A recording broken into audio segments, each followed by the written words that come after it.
just wanted to do a couple of problems with you right here. So the first thing that I wanted to bring up is this question that we had on the Chapter 2 test. And all I asked you to do on this question was to tell me the function and tell me the a for which this was the definition of its derivative. Now that we know our shortcuts, we're actually going to evaluate it. So just a quick reminder, we knew that we were using this limit as h approaches 0, f of a plus h minus f of a all over h as the definition for f prime of a in this example here. And you might recall that we said it's 9 plus h, so that's our a plus h, so a must be 9, and our function is taking the square root of that a plus h, so our function is the square root of x, and our check was to make sure that f of a was 3, so in this case f of a is root 9, which is 3, so we knew we did things right, and that was all I asked you on the quiz. But now I want you to actually evaluate this. Well, we know that this right here is the definition of f prime of a, f prime of 9 in our case. So what is f prime of 9 if f of x is the square root of x? F of x equals the square root of x can also be written as x to the 1/2, which means that our f prime of x would be 1/2 x to the negative 1/2 using our power rule. And now we can actually evaluate f prime of 9. F prime of 9 is 1 over 2 root 9, which is 1 over 2 times 3, or 1/6. So now we can actually come up with the answer. You might recall how we were doing this question in Chapter 2. If we wanted to tackle it, we would have multiplied by the conjugate, right? So let's go ahead and do that and just prove to ourselves that we get the same answer. So we have the limit as h approaches 0 of 9 plus h minus 9 all over that denominator, which remember, don't distribute it, because if you do things right, things will cross out. Lovely. So we just have an h on the top, which is going to cross out with that h in the denominator. And so we have 1 over root, now put in the 0 for h, 9 plus 0 plus 3, which is 1 over root 9 is 3 plus 3, which is 1/6. Same answer. So now we know a shortcut for doing these types of problems. On 3.1, on the first question, you did this question using your calculator and you found that the answer was 1. So now let's use the same thing to try and prove this to ourselves.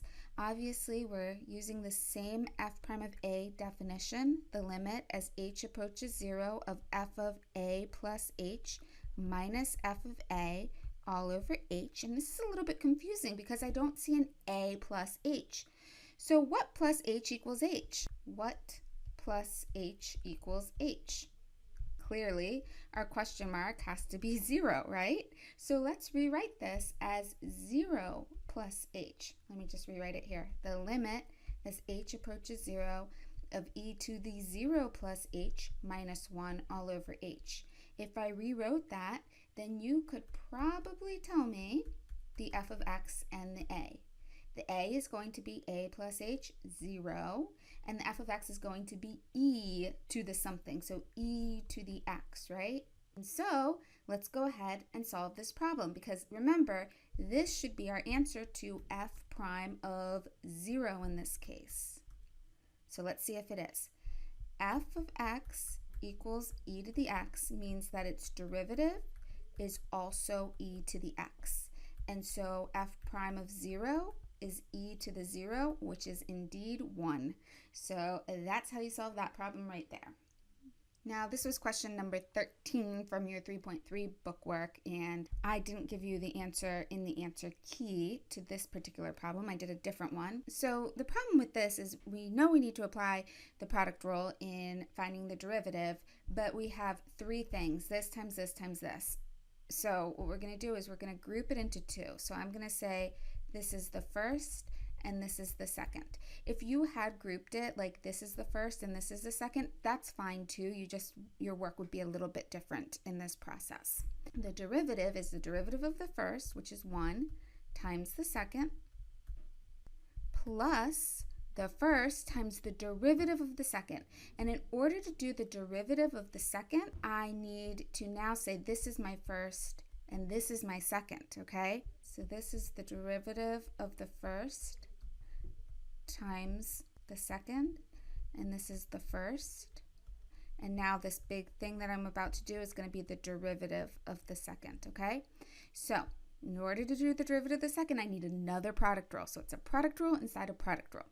So derivative of the first times the second plus the first times the derivative of the second. And the derivative of cosecant x is negative cosecant x cotangent x. So we just put that in here. Negative cosecant x cotangent x. Okay, so now I'm just going to rewrite things. E to the x cosecant x plus x e to the x cosecant x minus x e to the x cosecant x cotangent x. And I notice that there's a lot of these e to the x cosecant x's everywhere, so I'm going to just factor out that e to the x cosecant x, and I have 1 plus x minus x cotangent x. And that's my answer to that question. Finally, this problem right here, I did make it optional. It's pretty cool once you know what you're doing, but it can definitely be quite confusing at the beginning. We learned in our 3.3 section that the limit as t approaches 0 of sine t over t is equal to 1, and that's kind of our key in this problem here that we're going to use, and let me show you how that works. So first thing is I'm going to separate this all up. Limit as t approaches 0, tangent I'm going to rewrite as sine 6t over cosine 6t, and then multiplied by 1 over sine 2t. So now I'm going to break things up even further by just saying I have the sine of 6t times 1 over the cosine of 6t times 1 over the sine of 2t. At this point, I know I could plug a 0 in here and I'm fine. I have the sine of 0, which evaluates to 0. And then I have 1 over the cosine of 0, which is fine because I have 1 over 1, which evaluates to 1. But right here is my problem spot. I don't know how to evaluate the 1 over sine of 0, right? Because sine of 0 is 0. So what I do know by this rule right up here is that the limit as t approaches 0 of 2t over sine 2t is going to be 1. That's just by this rule right here. We knew that the limit as t approaches 0 of sine t over t is 1. We also showed that it was the limit as t approaches 0 of t over sine t equals 1. So by that same reasoning, if we have the same 2t here and 2t here, we know it's 1. Okay, that's great, that's fantastic, but I can't just randomly go and multiply by a 2t so I have it. But I can multiply by a 2t over 2t. The only problem is that if I were to multiply by that, that's going to resolve this problem right here, but I'm still going to have a 1 over 0 when I go to put my 0 in. So I got to get a bit clever here. And what I do is I see this right here, and I'm like, well, what if I multiplied this by 6t over 6t? Because that's going to resolve this thing. That's going to evaluate to 1 also by the same logic.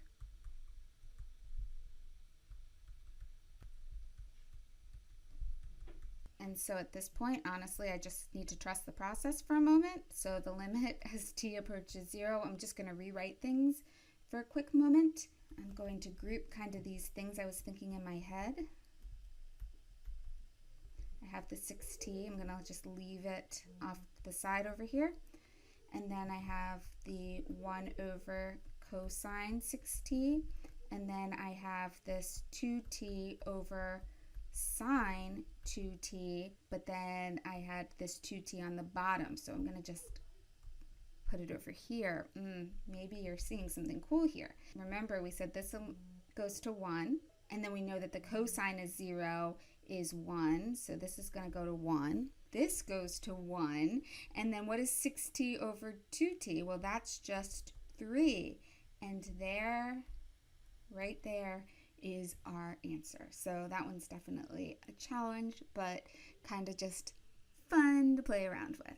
So that's it for this lesson.